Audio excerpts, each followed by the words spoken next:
Señor, en el nombre de Jesús. Señor, a la distancia queremos orar, Señor, por cada persona que está enferma, Señor. Señor, di la palabra y esa enfermedad, Señor, será quitada. Sabemos que tú eres un Dios que sana, que restaura, que levanta, un Dios, Señor, que hace milagros aún en este tiempo, Señor. Tú no has cambiado y te pedimos que cualquiera que esté enfermo, Señor, aquellos que están conectados en este momento a través de Zoom, Señor, a través de Facebook, Padre, que si hay enfermedad, que seas tú obrando sanidad, Señor.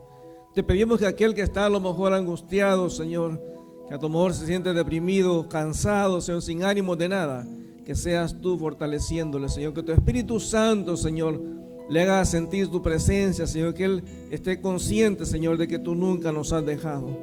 Padre, aquel que necesita trabajo, provisión, Señor, económica, que seas tú también proveyendo para cada uno de ellos, Señor.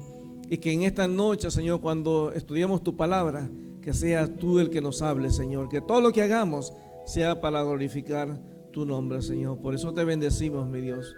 Por eso te damos gracias por esta noche, por tu presencia en nosotros y con nosotros, Señor. Te damos gracias, mi Dios, en el nombre de Jesús. En el nombre de Jesús, Señor. Amén. Amados hermanos, Dios les bendiga. Buenas noches. Qué bendición estar en la casa del Señor y poder alabarlo y bendecirlo. Y Dios bendiga a los que están conectados a través de Zoom y a través de la cuenta de Facebook de la iglesia o en la cuenta de Facebook de mi esposa. Gracias a Dios porque podemos estar en esta noche acá también en el templo. Recuérdense, cuando estamos, o hay cristianos, ahí está el Señor. Así que si usted está ahí solito en su casa, también ahí está el Señor. Yo sé que algunos dicen que donde están 2 o 3 congregados en su nombre, ahí está el Señor. Pero ¿qué pasa cuando está uno solo? ¿Significa que Dios no está ahí? Claro que sí, Él siempre está con nosotros, ¿verdad? Él siempre está presente en nosotros. Por eso Él nos ha tomado como su templo. Así que vamos a orar en esta noche para poner el tiempo de la palabra en las manos del Señor. Padre, te alabamos en el nombre de Jesús. Mi Dios, te damos gracias por esta noche que podemos alabar, bendecir tu nombre, podemos orar, Señor, y podemos estar disfrutando de tu presencia, Señor, en el lugar santísimo. Y mi Dios, que en este momento que vamos a estudiar tu palabra, que seas tú el que nos hable, el que, Señor, nos ayude a entender la palabra, que no solamente la entendamos, sino que también la pongamos en práctica, Señor. Te damos gracias, mi Dios, y que seas tú hablando a cada uno de nosotros, en el nombre de Jesús. Amén. Vamos a ir al libro de Apocalipsis, por favor. Apocalipsis capítulo 2, hemos estado viendo el mensaje a las 7 iglesias. Vamos estudiando todo el libro de Apocalipsis, versículo por versículo, y estamos tratando de ver cada una de las cartas. Y hay un mensaje importante en cada una de las cartas. Algunos piensan de que estas cartas, cada iglesia representa a una época de la iglesia, pero en realidad cuando uno ve cada carta se da cuenta de que son problemas que han estado presentes en la iglesia a lo largo de los años. Uno ve cosas que están escritas acá, que uno las ve ahora en nuestras iglesias, y bueno, Dios conoce, ¿verdad?, el tiempo, y Él sabe realmente cómo es su iglesia. Así que en capítulo 2 del libro de Apocalipsis, en versículo 18 hasta el versículo 29, está el mensaje a la iglesia de Tiatira. Y es interesante porque a esta iglesia, algunos consideran que es la iglesia a lo mejor menos relevante, pero es a la iglesia a la cual el mensaje es el más largo. Algunos piensan que la iglesia de Tiatira o la ciudad de Tiatira en este momento se llama Aquisar, ¿verdad? Dicen que es la misma ciudad y que era una ciudad realmente fortificada que estaba más o menos como unos 65 kilómetros al sureste de Pérgamo, que era una ciudad realmente muy importante. Y dicen que había ciertas calles o vías principales cerca de Tiatira, y dice que había muchos como gremios o sindicatos o grupos de personas que trabajaban en diferentes cosas. Había sastres, curtidores, pintores, alfareros, gente que trabajaba en la lana, en el lino y el metal, y había venta de esclavos. De hecho, de ahí, de Tiatira, era Lidia, ¿verdad?, que se convirtió allá a través del apóstol Pedro, ¿verdad? Y Dios, Lidia dice que era una verdadera de púrpura. Ella había nacido ahí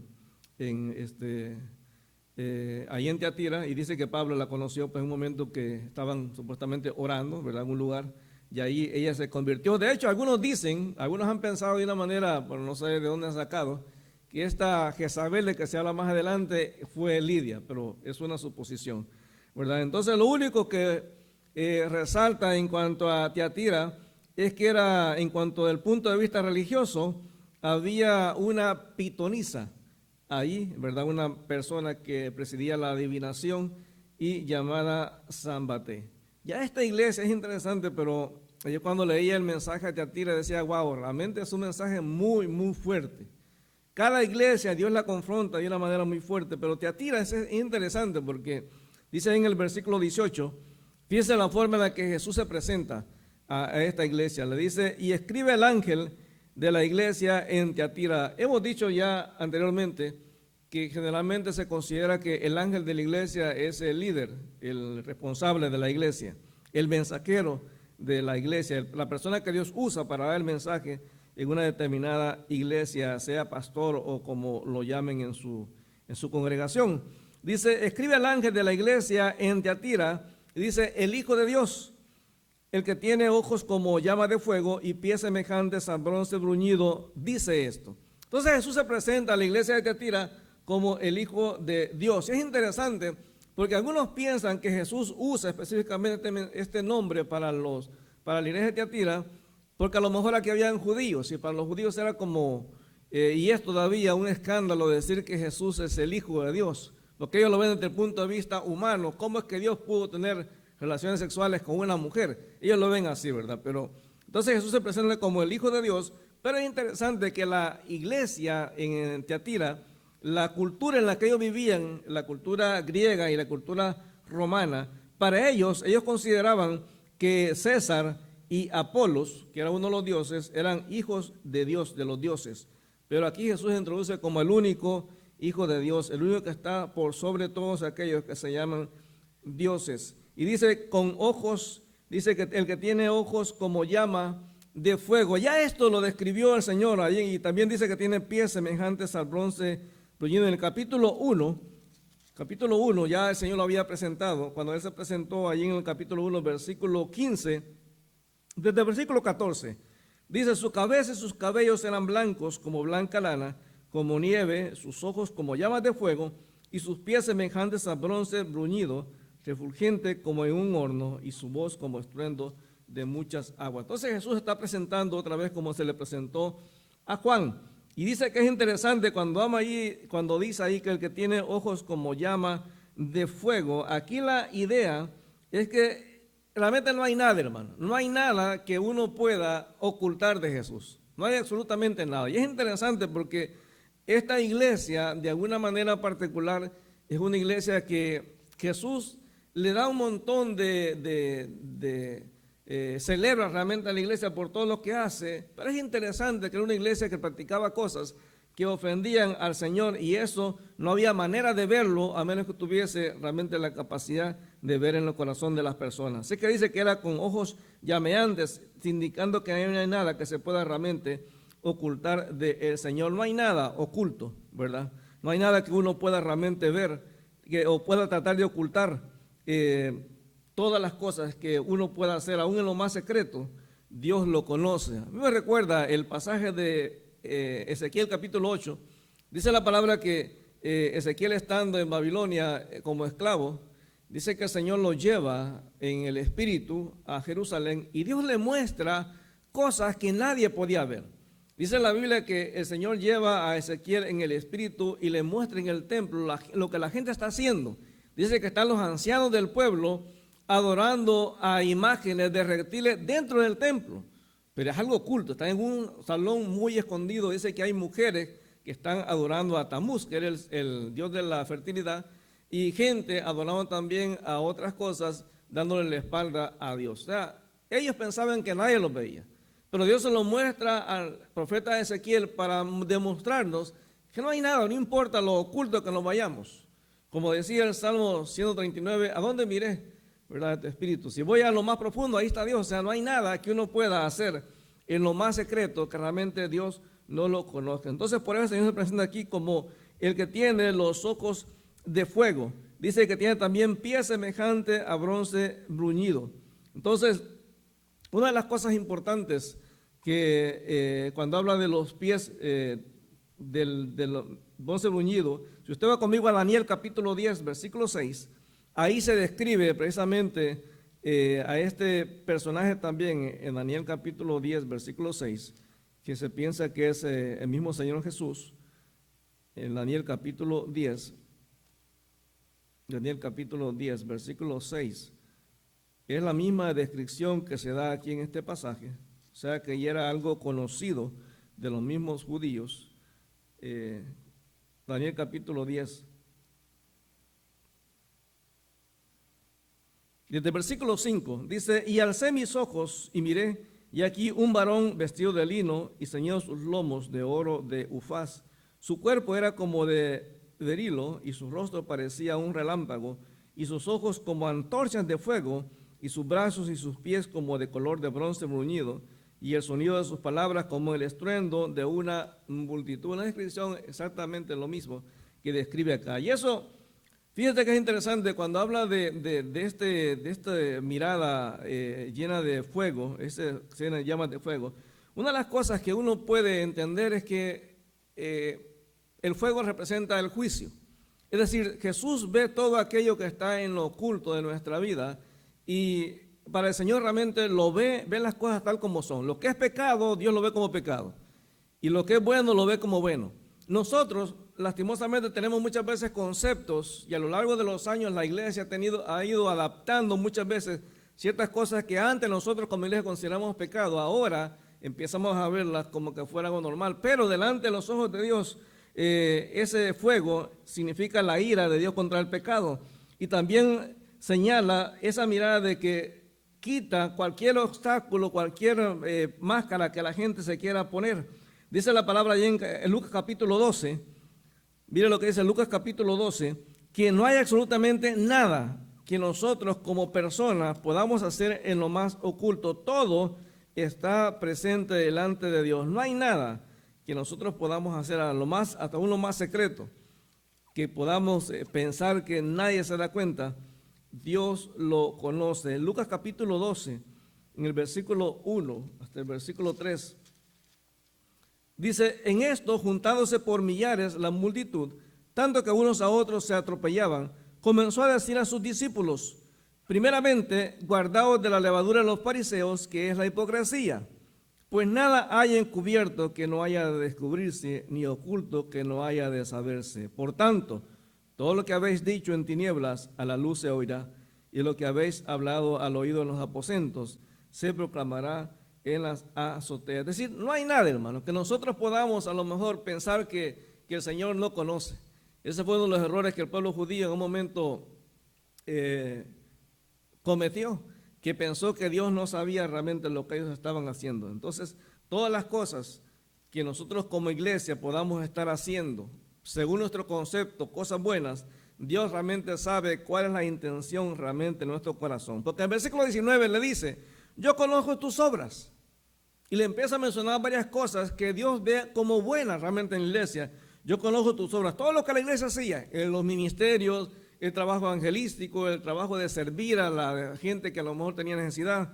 Yo conozco tus obras y amor y fe y servicio y tu paciencia, y que tus obras postreras son más que las primeras. Es decir, esta iglesia era una iglesia que trabajaba fuerte, una iglesia que empezó a lo mejor de muy pequeña y a lo mejor trabajó fuerte, pero cada día, cada año, esa iglesia iba creciendo más y más y más en su ministerio. Es interesante porque el apóstol Pablo ya había dicho allí en 1 Corintios 13 que si no hacemos las cosas por amor, de nada sirve.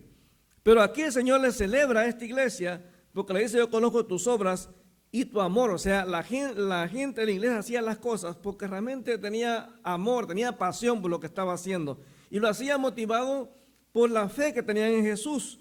Dice, también había un servicio de calidad hacia la gente, y también dice tu paciencia. Es decir, a pesar del rechazo que a lo mejor la iglesia enfrentaba muchas veces por causa del ambiente donde se movían, a pesar de eso la iglesia se mantenía fiel. Y dice que las cosas que estaban haciendo en ese momento eran más grandes y más agradables a Dios que lo que era al principio. Ahora, Yo creo que cuando uno ve, escucha delante de Dios, de parte de Dios, un mensaje así, cualquier iglesia se sentiría orgullosa. Cualquier iglesia que el Señor le diga, oye, estás haciendo realmente un trabajo excelente. Oye, estás ganando gente para el Señor. Oye, estás sirviendo a la gente a través de la obra social. Oye, estás fundando iglesia. Oye, estás haciendo tanta obra. Cualquiera sentiría, wow, realmente el Señor se siente, imagino que le viene a la mente a la gente decir lo que el Señor dijo que va a decir al final, bien, buen siervo y fiel. Sobre poco has sido fiel, sobre mucho te pondré. Imagino que la iglesia de Teatira ya decía, wow, nosotros estamos realmente en lo máximo. Nosotros no estamos como la iglesia de Éfeso, ni la iglesia de Pérgamo, que estaban en problemas. Nosotros no estamos como ninguna de esas iglesias, nosotros estamos ni como la iglesia de Esmirna, estamos bien realmente. Pero en el versículo 20 había un problema. En el versículo 20, Dios empieza a reclamarle a la iglesia un problema. Y este problema es serio. Es un problema bien serio. Dice en el versículo 20, pero tengo unas pocas cosas contra ti. O sea, de todo lo que la iglesia hacía, había algo ahí pequeñito que para el Señor le ofendía. Es como cuando usted ve un cuadro blanco o un cuadro muy bonito y de pronto usted no se fija en lo bonito que es el cuadro, sino en la mancha que quedó por ahí, en la mancha de aceite o la mancha de lo que sea, la mancha de suciedad que está. Y eso es lo que hace el Señor. El Señor sí describe todo lo que la iglesia hace, o sea, nunca va directamente al reclamo, sino que primero le dice, oye, eres excelente, estoy contento con todo lo que estás haciendo, pero hay unas pocas cosas contra ti, que toleras a esa mujer Jezabel. O sea, había dentro de la iglesia un personaje. No sabemos si realmente la mujer literalmente se llamaba Jezabel, no sabemos. No sabemos si lo que Dios está haciendo realmente acá es usar la figura de la mujer del Antiguo Testamento, la mujer de Acab, que es muy probable. Ustedes saben que Jezabel fue una mujer que introdujo prácticamente lo que es la idolatría. Ahí en Primero de Reyes, capítulo 16. Vea conmigo por Primero de Reyes, capítulo 16. Para que vea así rapidito cómo era Jezabel. ¿Y por qué Jezabel? Si lo que Dios está haciendo acá era como tomar a esta mujer como un modelo de lo que estaba pasando en la iglesia. O sea, es claro que había una mujer, había una persona que estaba llevando ciertas prácticas a la iglesia que no era lo que Dios realmente quería. Entonces, en algún momento, la iglesia, a pesar de estar haciendo tantas cosas buenas, había algo que estaban haciendo mal. O sea, le estaba haciendo permisiva, porque muchas veces uno de los problemas que pasamos a veces como iglesias es que o no confrontamos cuando alguien está enseñando algo que es contrario a la palabra porque no queremos problemas, o porque a lo mejor es una persona de influencia y no queremos que nos divida la iglesia, o porque simplemente pues no nos interesa, pues, no nos interesa. Ahí en capítulo 16 de Primero de Reyes, en el versículo 31, dice, porque le fue ligera cosa andar en los pecados de Jeroboam, hijo de Nadab, y tomó por mujer a Jezabel, hija de Baal, rey de los Sidonios, y fue y sirvió a Baal y lo adoró. Está hablando aquí de Acab. Acab era un rey realmente que estaba reinando en la parte norte de Israel, y él decide casarse con esta mujer que no es del pueblo de Dios. Entonces dice que esta mujer lo lleva a que se vuelva un adorador de Baal. Dice versículo 32, e hizo altar a Baal en el templo de Baal que él edificó en Samaria. O sea que metió la idolatría de los Baales dentro del pueblo de Dios. Versículo 33, hizo también Acab una imagen de acera, haciendo así Acab más que todos los reyes de Israel que reinaron antes que él, para provocar la ira de Jehová, Dios de Israel. Es decir, que es muy probable lo que Jesús está hablando aquí de esta mujer Jezabel está refiriendo a una persona, quien sea que fuera, una persona que tenía influencia en la iglesia, una líder, más adelante lo menciona como una profetisa, una persona de influencia que lo que estaba haciendo es llevar a la iglesia a hacer prácticas y a aceptar cosas que eran contrarias a la a la presencia de Dios o a la santidad de Dios. Así como Jezabel en el Antiguo Testamento había introducido cosas en el pueblo judío que eran contrarias a la voluntad de Dios. Ahora, es interesante porque dice, cuando dice ahí, pero tengo unas pocas cosas contra ti que toleras esa mujer Jezabel. Algunos piensan incluso que Jezabel era la esposa del pastor, era la esposa del líder. Algunos piensan, por ciertas traducciones, algunos piensan que realmente Jezabel era la esposa de la persona que está del pastor o de la persona que estaba a cargo de la iglesia. Pero lo importante es que es una persona que a pesar de lo que hacía, la iglesia la toleraba. Es decir, sí me doy cuenta que estás haciendo algo malo, pero no hay problema, sigue haciéndolo. La cosa es que estás aquí en la iglesia, ¿verdad? La cosa es que estás aquí.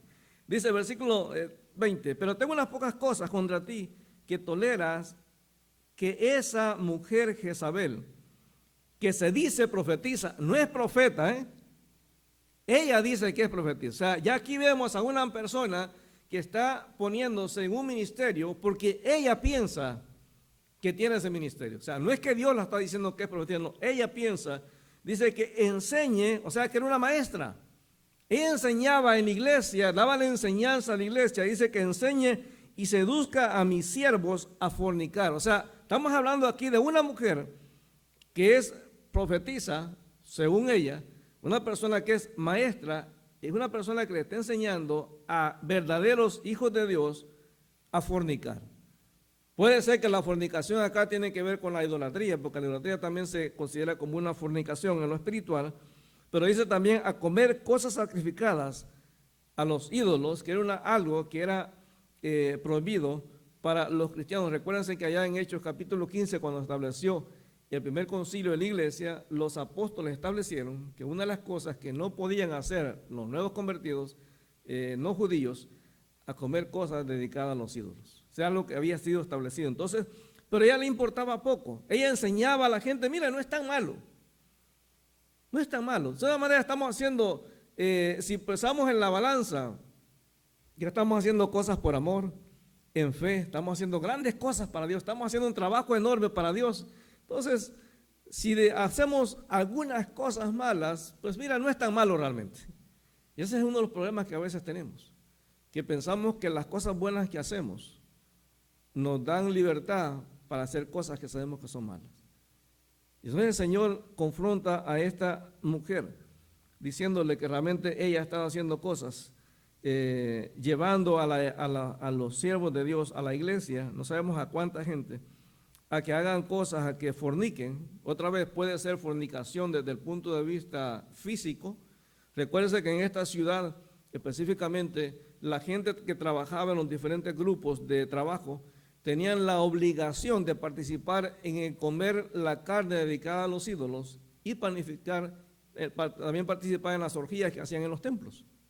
Entonces posiblemente esta mujer lo que le decía a los miembros de la iglesia es, miren, tenemos que obedecer la ley, tenemos que obedecer lo que el Estado establece, lo que el gobierno establece. Entonces el gobierno de la ciudad establece que toda persona que trabaja en cualquier área de trabajo en la ciudad tiene que participar de las orgías. No es tan malo. O sea, tenemos que hacerlo porque el gobierno lo dice.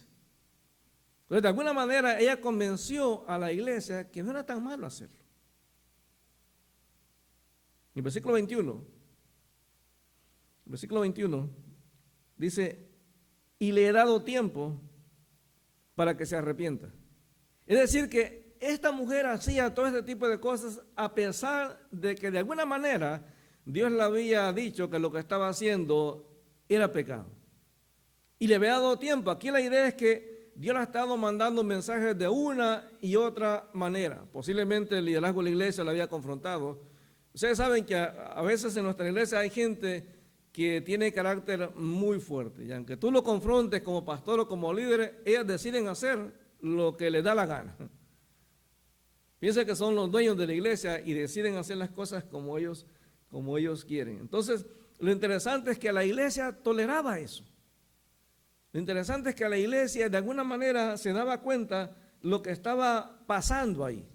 Lo mismo le había pasado a la iglesia de Éfeso, lo mismo le había pasado a la iglesia de Pérgamo con los nicolaitas, con los de que seguían la doctrina de Balaam. O sea que siempre en las iglesias vamos a encontrar gente que trata de meter cosas que no son realmente bíblicas y que de alguna manera convence al liderazgo de que no es tan malo.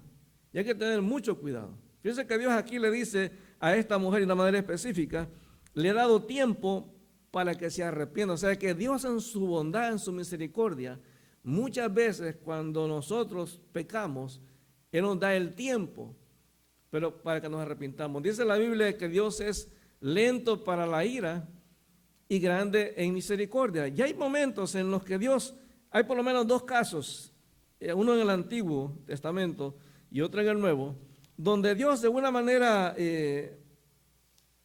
directa le dice a una persona que había pecado contra él, de que realmente tenía que arrepentirse de lo que estaba haciendo. Si usted va conmigo al libro de Josué, vaya conmigo al libro de Josué. En capítulo 6 se nos da un caso de una persona a quien Dios le dio tiempo para arrepentirse del pecado que estaba haciendo, pero como no quiso arrepentirse, a final de cuentas Dios lo castigó. En capítulo 6 se nos habla de la toma de Jericó. Dios había sido bien claro con el pueblo judío de que cuando entrara a conquistar la tierra, la ciudad de Jericó, no podían tocar nada de lo que estaba ahí. Todo lo que había ahí era anatema, era propiedad de Dios. Pero hubo una persona, un personaje llamado Acán, que él se roba una vestidura, unos vestidos y unos lingotes de oro y los esconde en la tienda. Cuando el pueblo, después de terminar la conquista de Jericó, se va a la siguiente ciudad, que es más pequeña que Jericó, que la ciudad de Ai, el pueblo cae en derrota. Y Josué entra en una depresión tan fuerte que le dice a Dios que le quite la vida. Y Dios le dice a Josué que el problema es que ellos habían pecado. En capítulo 7 empieza entonces la confrontación de Dios con el pueblo para que esta persona que hizo este pecado delante de Dios confiese. Ahora, dice ahí en el capítulo 7, versículo 13. Levántate, santifica al pueblo y di, santificaos para mañana, porque Jehová, el Dios de Israel, dice así. Oiga, anatema hay en medio de ti, Israel, no podrás hacer frente a tus enemigos hasta que hayas quitado el anatema de en medio de vosotros. O sea, si usted imagínese que de pronto usted robó, no sé, cualquier cosa, se robó un teléfono, por ejemplo, y de pronto usted escucha y allá al frente dice, miren, mañana, en la mañana vamos a revisar a todos acá. Nadie se va del templo, todos vamos a revisar a todos. Ahora, si usted tiene el teléfono, ¿qué haría? ¿Lo entregaría en ese momento o esperaría a que realmente no se le encontrara? Cuando Dios le dice a Josué que santifique al pueblo, que al día siguiente lo va a encontrar a la persona que se ha robado todas estas cosas tuvo que haber dado cuenta de que no podía ocultarse de Dios. Dice en el versículo 15, y el que fuera sorprendido en el anatema será quemado. Hermano, yo mejor hubiera entregado las cosas para no pasar vergüenza. Porque mire, será quemado él y todo lo que tiene, por cuanto ha quebrantado el pacto de Jehová y ha cometido maldad a Israel. Hermano, a lo mejor acá no lo hubiera hecho por él mismo. ¿Qué culpa tienen los hijos?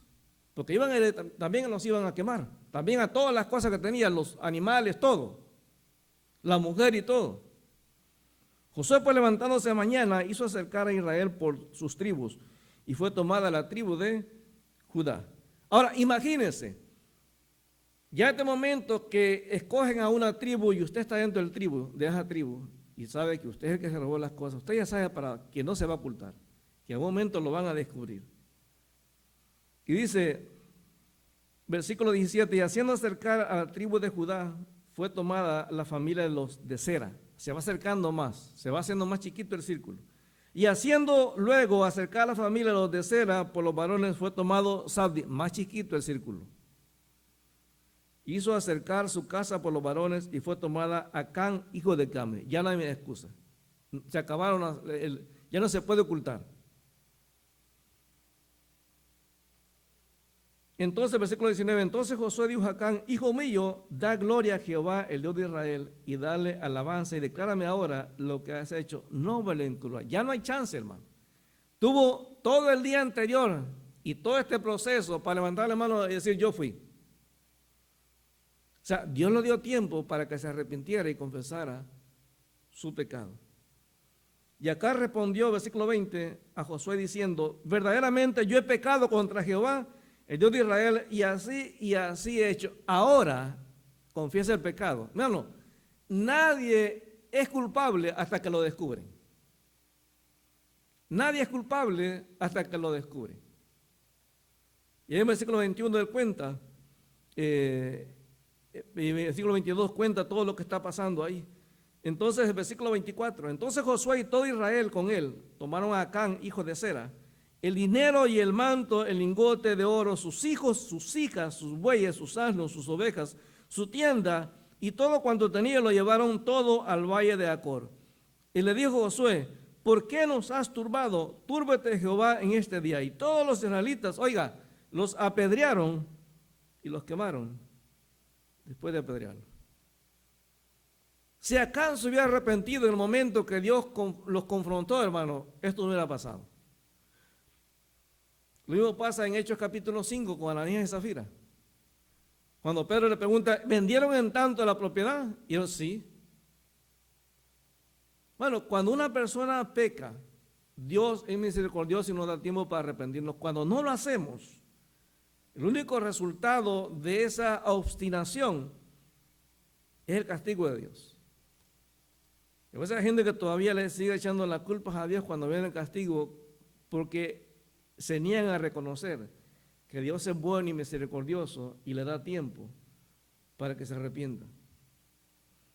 La segunda de Pedro 3:9 dice que Dios no quiere que nadie perezca, sino que todos procedan al arrepentimiento. Hermano, un día la oportunidad de todos aquellos que no conocen a Cristo se va a acabar. Cuando Jesucristo venga por la iglesia y nos lleve en el rapto, se acabó la oportunidad, hermano. Cuando una persona se muere sin Cristo, se acabó la oportunidad. Es decir, es ahora cuando tenemos que tomar la decisión. Le he dado tiempo, dice el Señor, para que se arrepienta, pero ¿qué pasa? No quiere arrepentirse de su fornicación, no quiere, pues. O sea, no es que ella no entienda, no es que esta mujer no entienda que lo que está haciendo es pecado. ¿Cuál es el problema? No quiere. No quiere. No le da la gana, pues, hacerlo. O sea, de alguna manera Dios le había mandado el mensaje a esta mujer para que dejara de guiar a la iglesia por el mal camino. Mire, hermano, cuando una persona se para al frente a enseñar la palabra, es una tremenda responsabilidad. Lo que un pastor, lo que un maestro enseña, aun cuando usted se para frente a los niños, esa clase que usted le da, usted es responsable delante de Dios de la enseñanza que le está dando. Ahora, Dios le habló a esta mujer y de alguna manera ella no quiere arrepentirse. No quiere, no le interesa. Según de Crónicas 7:14, lo contaba hace rato Emilio. Si mi pueblo se humillare, si el pueblo se humilla, dice, sanaré su tierra, perdonaré su pecado. Si el pueblo se humilla. Hermano, Dios muchas veces nos confronta. Mire, yo no sé si a los demás que predican les ha pasado esta experiencia, pero a veces uno está predicando y yo he visto gente, no solo aquí, en otro lado también, que uno está predicando y la gente te queda viendo. No. Como que es la palabra de uno, hermano. O sea, de alguna manera están conscientes de lo que uno está diciendo, están aceptando que lo que uno está diciendo es verdad, pero ellos se niegan a aceptarlo. Esto es lo que estaba haciendo esta mujer. Dice, le he dado tiempo para arrepentirse de su fornicación, pero no quiere, pues. O sea, no le da la gana.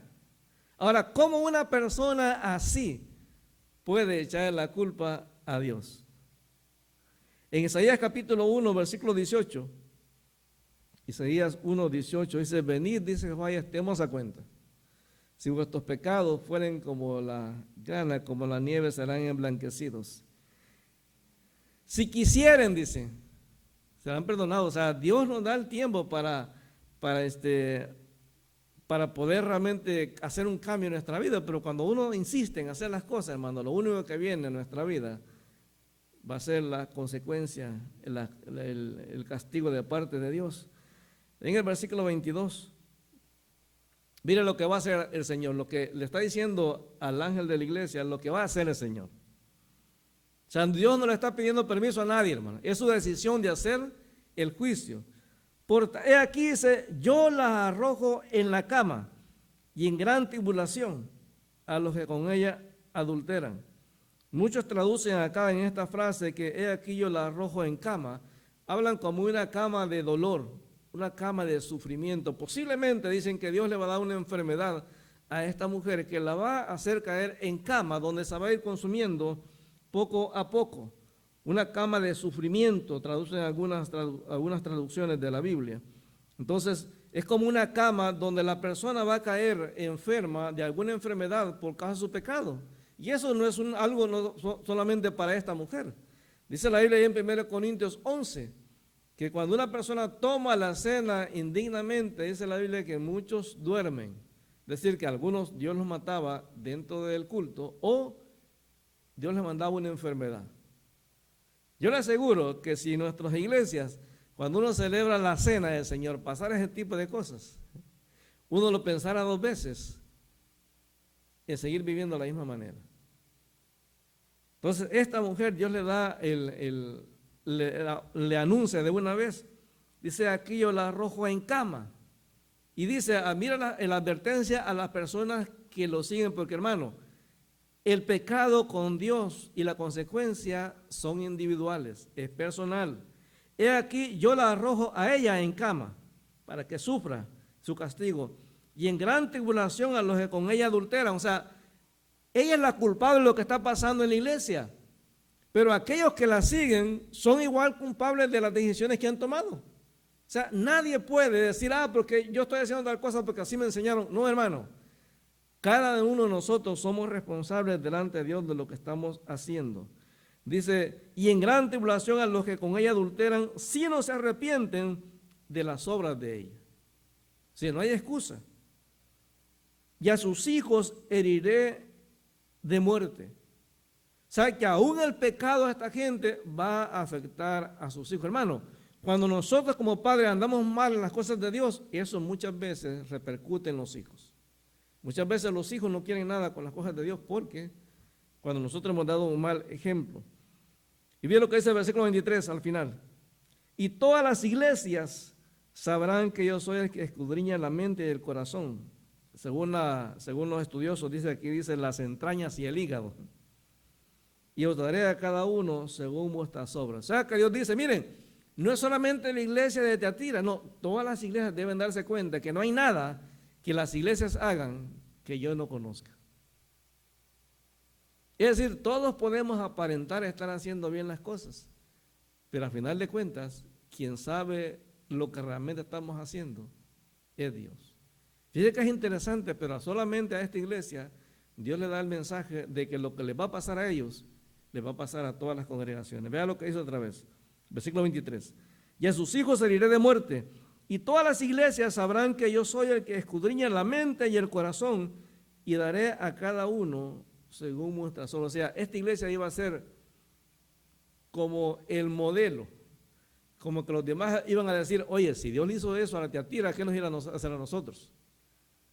O sea, imagino que las otras iglesias en esa época se dieron cuenta de que delante de Dios, hermano, nadie, absolutamente nadie puede, digamos, hacer las cosas sin pensar que no va a haber consecuencias en su vida. Dios va a dar a cada uno, dice, según sus obras. No hay nadie que vaya a hacerse, vaya a ser libre de las consecuencias. Versículo 24. Si usted en la iglesia no tiene nada que ocultar, tranquilícese, porque no es con usted la cosa.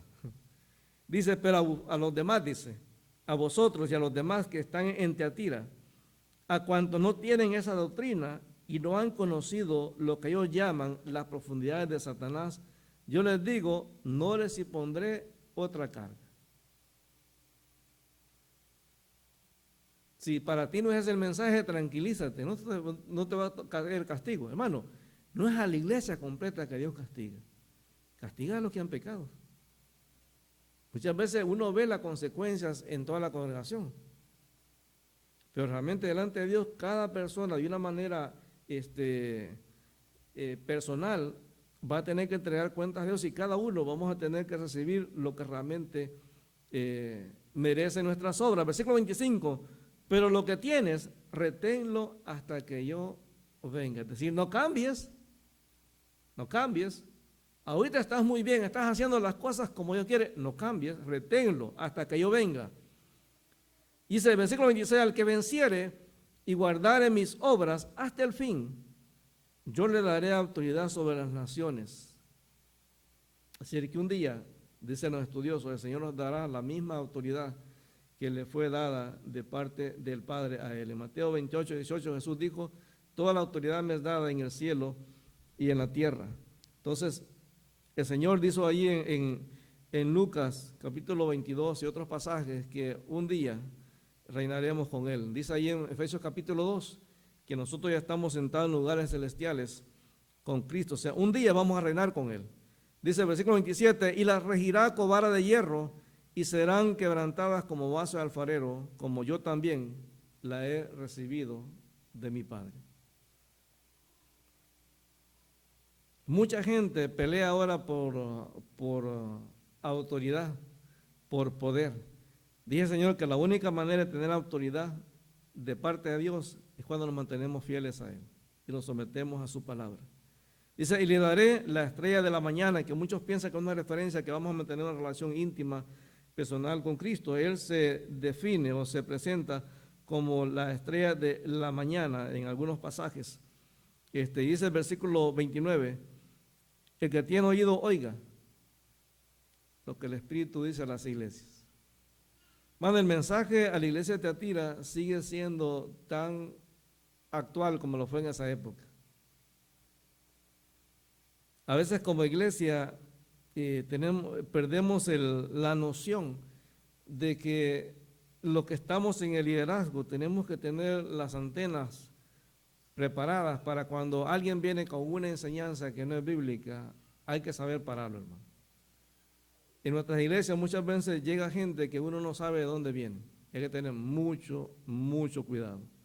Entonces, hace muchos años hubo un seminario que tenía un impacto tremendo en el pueblo evangélico, pero hubo un grupo religioso que decidió introducir en ese seminario a muchachas. Y esas muchachas iban con un solo fin: conquistar a los maestros y hacerlos caer en pecado. Fue tanto el escándalo que el seminario lo cerraron. O sea, el diablo está ahí, hermano. El diablo está ahí. Entonces hay que tener mucho cuidado. Cuando alguien viene con cosas, mire, cuando alguien te viene, hay cosas que parecen bíblicas y no son bíblicas. Hay que tener mucho cuidado. Entonces uno tiene que estar atento en amor, decir a las personas que lo que tú estás diciendo no es bíblico.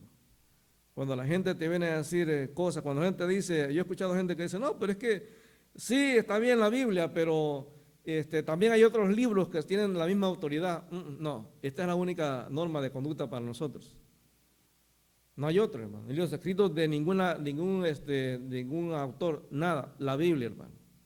Nosotros podemos respetar a los autores, a grandes hombres de Dios, podemos respetar a lo que escribió Lutero, Calvino y todo eso, pero la única norma de conducta no son los escritos de Calvino y los de Lutero, es hermano, la Biblia. Entonces hay que tener mucho cuidado, hermano. Nosotros somos responsables delante de Dios de no tomar la actitud que tomó el liderazgo de Tiatira, de soportar, de dejar, pues, no importa que lo haga, porque al final de cuentas, como decía el Señor Jesús en cuanto a los fariseos, un poco de levadura puede leudar toda la masa. Una cosita que se nos mete, hermano. ¿Sabe que en muchas iglesias ahora ya se ve la cuestión de la orientación sexual como algo tan normal? Así nacieron. Y pues bueno, ya cada iglesia es responsable de lo que va a dejar entrar o no delante a cada congregación. Hay que tener mucho cuidado. Tiatira, hermano, el mensaje de Tiatira sigue siendo tan actual como lo fue en esa época. en un mundo donde la gente te dice que es cristiana y realmente nadie sabe, hermano. Nadie sabe, cualquiera te dice que es cristiano. Yo veo a cada rato que aparecen en la televisión o en YouTube o en esos programas, personas que dicen, se convirtió fulano. Y ya va a cantar música cristiana y la gente dice, no, ya se convirtió. Bueno, nadie sabe. Hay gente que se convierte porque ven en el campo evangélico un buen negocio, porque la gente compra la música. Entonces ven muchas veces no el buscar a Dios, sino el buscar intereses personales. Entonces hay que tener mucho cuidado, que no nos pase como la iglesia de Tiatira, de hacer cosas que porque alguien dice que es bueno, lo vamos a hacer.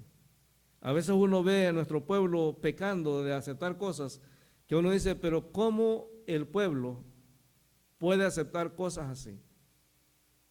Usted a veces ve en iglesias donde hay un abuso de poder y la gente enseña cosas que no son bíblicas. Yo recuerdo de un video que apareció hace mucho tiempo, creo que era en un país como en Rusia, donde un esposo lleva a la esposa para que el pastor la exorcice, le saque un demonio.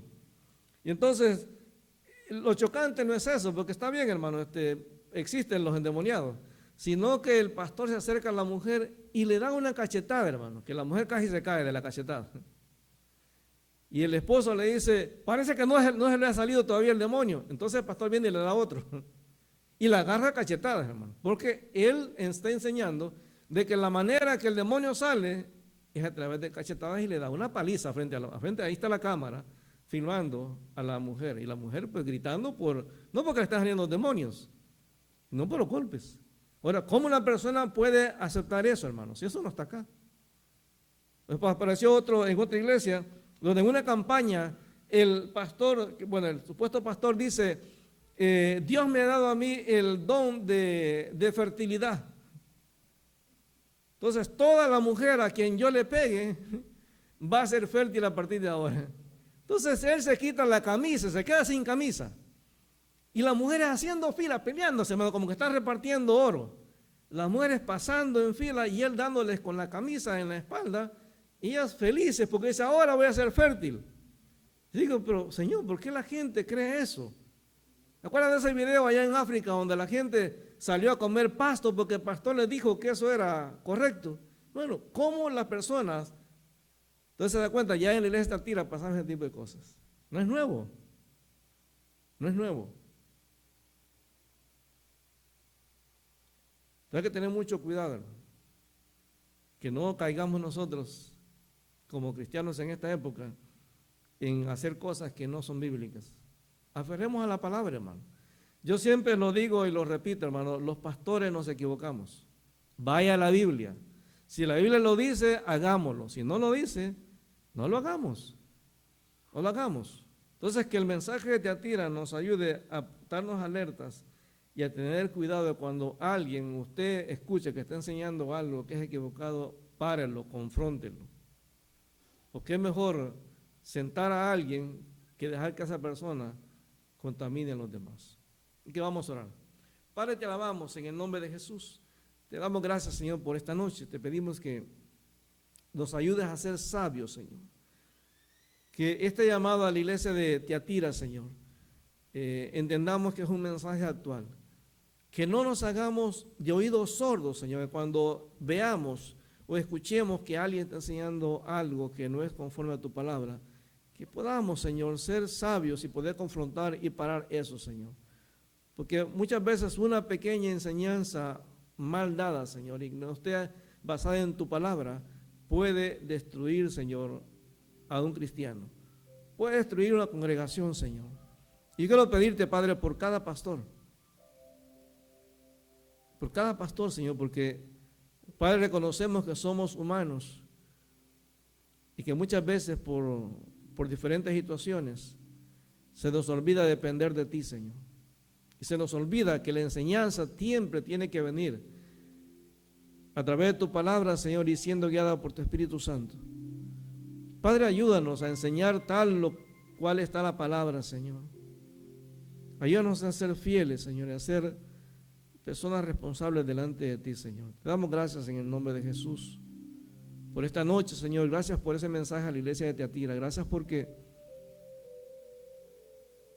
Tú eres el que nos guarda, Señor, de que haya gente, Señor, así como Jezabel en nuestras iglesias. Señor, guárdanos. Sostén a cada pastor, Señor, a cada familia pastoral en diferentes partes del mundo, Señor. Necesitamos volver, Señor, a lo básico. Necesitamos volver, Señor, a buscar la orientación tuya. Volver, Señor, a dejar que tu Espíritu Santo sea el que habla a través de nosotros. Volver, Señor, a dar el mensaje tan sencillo como está en tu palabra. Te pedimos en el nombre de Jesús que no nos acomodemos, Señor, a lo que algunos consideran como normal. Ayúdanos a entender que lo importante es hacer las cosas como tú lo dices. Padre, te pedimos perdón por las veces en las cuales, Señor, hemos escuchado cosas que no son bíblicas y nos hemos quedado callados, Señor. Te pedimos perdón porque muchas veces tú nos has llamado aún a nosotros la atención por cosas que a lo mejor estamos enseñando mal, y nuestro orgullo nos ha llevado, Señor, a creer que sabemos más que tú, Señor. Pero te pedimos perdón esta noche en el nombre de Jesús, y te pedimos que tú bendigas, Señor, y guíes y dé sabiduría, Señor, a cada líder, a cada pastor, a cada maestro, Señor. Que en las diferentes áreas donde enseñamos, Señor, podamos ser responsables delante de ti, Señor, y que seamos, Señor, guardas de la congregación que tú has puesto a nuestro cuidado. Y me dio gracias en el nombre de Jesús por esta noche, porque podemos, Señor, podemos estar en una relación íntima contigo, Señor. Y a lo mejor usted que está escuchando este mensaje y usted a lo mejor asiste a otra iglesia, hermano, ore por sus líderes. Ore para que Dios les dé sabiduría. Ore para que Dios les dé palabra, para que Dios sea el que le confronte a la iglesia, para que sea el Espíritu Santo realmente el que nos dé la sabiduría para llamar pecado lo que es pecado y llamar bueno lo que Dios llama bueno. Padre, te damos gracias en el nombre de Jesús por esta noche, Señor. Te pedimos que tú nos lleves con tu paz y con tu bendición a nuestros hogares. Y mi Dios, gracias por lo bueno que eres, Señor. Te bendecimos, Señor, en esta noche. Y te damos gracias por todo, mi Dios, en el nombre de Jesús. Amén. Queremos recordarles que el próximo domingo tenemos culto acá a las 10. Primer servicio a las 10 y el segundo servicio a las 11:30. Así es que si usted no puede venir a ninguno de los servicios, conéctese por Zoom o por las cuentas de Facebook de la iglesia, o la de mi esposa, o la del hermano Wesley. Y hermanos, que Dios les bendiga entonces y buenas noches. Pueden saludarse unos a otros. Yo quiero que gobiernes mi vida. Me doy en sacrificio a ti. Yo quiero que tú ordenes mi caminar, que siempre viva en tu voluntad. Yo quiero que gobiernes mi vida. Me doy en sacrificio a ti. Yo quiero que tú ordenes mi caminar, que siempre viva en tu voluntad. A ti el alfa y la omega, el principio y el fin, y el gran yo soy, me rindo. A ti el todopoderoso, el que es y quién será, y el gran yo soy, me entrego.